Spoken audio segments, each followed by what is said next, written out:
తెలంగాణ రాజకీయం phone tapping చుట్టూ తిరుగుతుంది. ఇదంతా కక్ష సాధింపని బీఆర్ఎస్ అంటుంటే చట్టం ముందు అందరూ సమానులేనని కాంగ్రెస్ అంటుంది. ఇదంతా యాక్టింగ్ తప్ప యాక్షన్ లేదని బీజేపీ విమర్శించింది. గట్టిగా అడుగుతున్నామని తాపకొక నోటీసులు పంపుతున్నారు, ప్రేమలేఖలు లేఖలే పంపుతున్నారు. ఇంకా ఇలా కేసీఆర్ కి పంపినట. నీ ముఖానికి కేసీఆర్ కి పంపే తెలివి అనేది. తెలంగాణ తెచ్చినోడు కేసీఆర్, తెలంగాణను పచ్చబడగొట్టినోడు కేసీఆర్, ప్రజల బతుకుల్లో కొత్త వెలుపునిచ్చినోడు కేసీఆర్. నువ్వు ఏం చేసినావు నాయన? ఏదైనా కేసీఆర్ కు నోటీస్ ఇచ్చుడంటే సూర్యుడి మీద ఉమ్మేసినట్టే కదా. కేసీఆర్ లాంటి మనిషి దొరుకుతాడా? ఇవాళ గంట పెద్ద మనిషిని పట్టుకొని నీకు చెయ్య శాతగాక, రైతు బంధు ఏ శాతగాక, బోనస్ ఎగ్గొట్టి రుణమాఫీ చేయక, ఇవన్నీ మేము అడుగుతున్నామని మాకు నోటీసులు పంపుతుడు. పంపు నువ్వు ఎన్ని పంపుతావో పంపు, తప్పకుండా ఇంకా గట్టి కొట్లాడతాం, బరాబర్ తెలంగాణ కోసం కొట్లాడతాం. 10 సంవత్సరాలు ముఖ్యమంత్రిగా ఉన్న పెద్ద మనిషికి, వ్యక్తికి నోటీసులు ఇచ్చారని మీరు అంటున్నారు ఈరోజు. అవునా? నోటీసులా? దేనికోసం? ఎప్పుడు ఏర్పాటైందా ఈ సిట్టు? ఈ కొత్త ప్రభుత్వం వచ్చిన తర్వాత దాదాపు సంవత్సరంన్నర దాటింది కదా. 2 ఏళ్ళు అవుతుంది. అది 2 సంవత్సరాలు.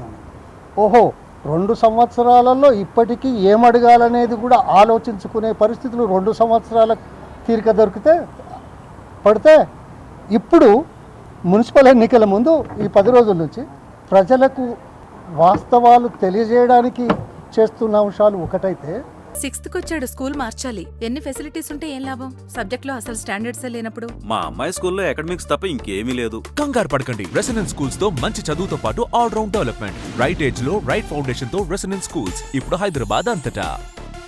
ప్రజల దృష్టిని మరల్చడానికి చేసే విషయాలు మరో రకంగా ఉన్నాయనేది చాలా స్పష్టంగా. వాళ్ళు చేసిన దానికి రాజకీయ నాయకులను బాధ్యులు చేయడం ఏ మేరకు సబబు? కేసీఆర్ అంటే ఒక ఉద్యమ నాయకుడిగా మాకు గౌరవం ఉంది, దానిలో ఏమాత్రం అమరికలు లేవు. కానీ ఫోన్ ట్యాపింగ్ విషయంలో నేను పీసీ దిశగా మొదటి నుంచి కోరుతా ఉంది. ఫోన్ ట్యాపింగ్ అనేది అత్యంత హేయమైనటువంటి నేరము.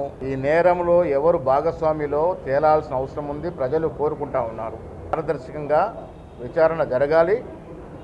ఆనాడు 10 ఏళ్లుగా ప్రతిపక్ష నాయకుల మీద, పారిశ్రామికవేత్తల మీద, ఎమ్మెల్యేల మీద, కొంతమంది సినీ తారల మీద జరిగినటువంటి ఫోన్ ట్యాపింగ్ విషయం బహిర్గతం కావాల్సిన అవసరం ఉంది. కాబట్టే రాష్ట్రంలో కాంగ్రెస్ ప్రభుత్వం వచ్చిన తర్వాత రేవంత్ రెడ్డి గారి నేతృత్వంలో దీని మీద సిట్టేసి విచారణ ముందుకు తీసుకెళ్తా ఉన్నారు.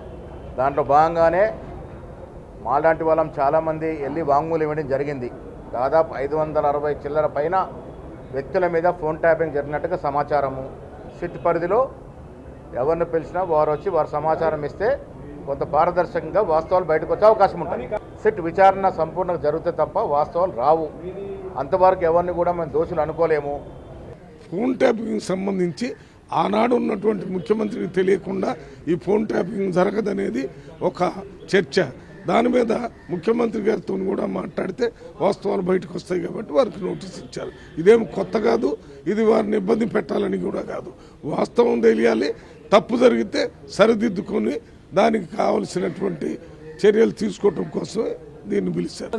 ప్రభుత్వము 2 సంవత్సరాల తర్వాత ఇవాళ ఏ రకంగా రోజువారీ టీవీ సీరియల్ మాదిరిగా ఈ ప్రభుత్వం యొక్క వైఫల్యాలను, వాళ్ళు ఇచ్చిన హామీలను ప్రజల దృష్టి నుంచి మళ్లించడానికి ఈ సిట్టి పేరు మీద రోజు ఒక పేరుతో వారు కాలయాపన చేస్తున్న తప్పితే అందులో వారు సాధిస్తుందేమీ లేదు, ఒరగబెడుతుందేమీ లేదు. ఇంతవరకు ఎవరిని కూడా సూత్రధారులను శిక్షించిన పాపాన పోలేదు. ఇది కాంగ్రెస్, బీఆర్ఎస్ ఇద్దరు 2 పార్టీలు కలిసి ఆడుతున్న నాటకమే. మళ్ళీ ఫోన్ ట్యాపింగ్ అన్నారు. ఫోన్ ట్యాపింగ్లో ఇంతవరకు 2 సంవత్సరాలు అయిపోయింది. ఆ ఫోన్ ట్యాపింగ్లో నోటీసులు తప్ప ఎంత యాక్షన్ లేదు. ఏం చేస్తున్నారు? నోటీసులు ఇస్తున్నారు, పబ్లిసిటీ వస్తున్నది, ఏదో మాట్లాడతాం, చేస్తారు, పోతారు.